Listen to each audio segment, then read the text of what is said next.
Is Dan O'Kelly really an expert witness? Let's go ahead and talk about it.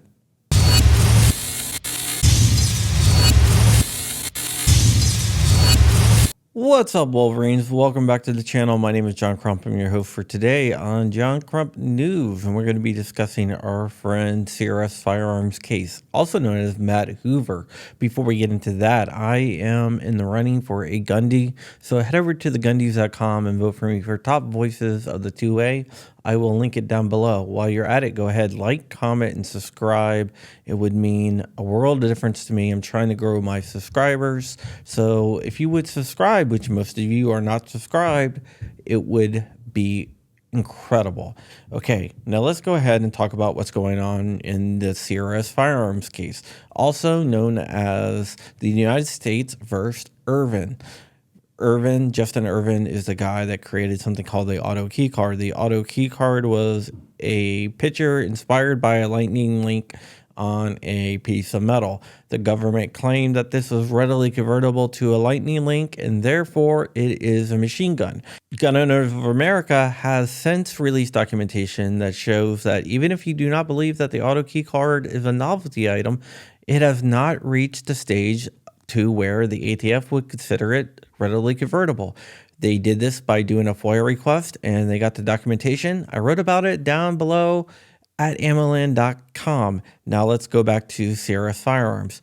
Matt Hoover was charged with conspiracy and also illegally transferring machine guns because he advertised the auto key card on his YouTube page. I'm serious. That's it. Okay, that brings us up to date. Now let's talk about what is going on now.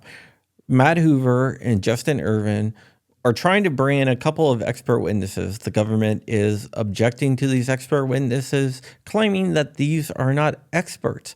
The first expert that Mr. Irvin is trying to bring in is a guy that you might have heard of, Dan O'Kelly. Yes, Dan O'Kelly, the #1 expert witness in firearms cases in the country, a guy that has beat the ATF multiple times in court. The ATF is trying to claim that he is not an expert and he might be able to testify to the basic functioning of a firearm, but that is it. That he has no expertise in firearms regulations, NFA, and has no knowledge regarding firearm technology determination. What is even funnier is that Mr. Kelly used to work for the ATF as an expert, and also CNN considers him an expert, and CNN is pretty damn anti-gun. If they consider a pro-gun guy an expert on firearms, that must mean he must really, really be an expert. They also highlight that he went on Gun Guy TV where he called the auto key card a gray area, and they're trying to say that he made that decision before the discovery, which is a bunch of bunk because anyone can look at the auto key card and see that it does not fall into the definition of a machine gun. Also, the government is rejecting Mr. Hoover's expert witness, who is Hill Redwine. Hill Redwine owns Hill and Mac Gunworks. They make Sturmgewehr STG clones.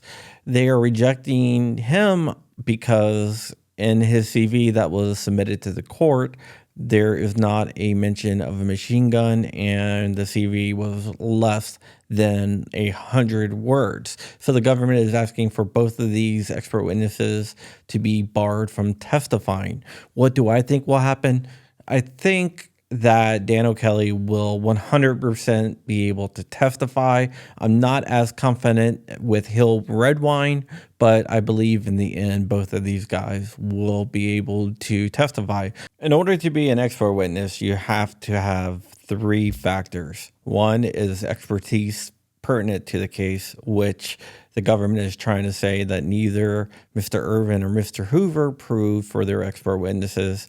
You have to prove that they relied on the appropriate authority in forming their opinion, which the government once again is saying that neither of the defendants have proven that their expert witnesses did. And the final thing is that the expert witness must help the jury, which the government once again rejects that the 2 defendants have proven that their expert witnesses would help the jury in coming to a correct conclusion.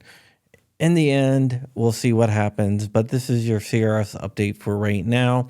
On Sunday, I'm going to be doing a streamathon starting at 8 p.m. to raise money for Richard Hoffman, who is in real bad shape. I'm also going to link his Gibson Go down below so you can read about him. He is a wealth of knowledge in the gun world, and he has been a part of the gun world for probably longer than I've been alive.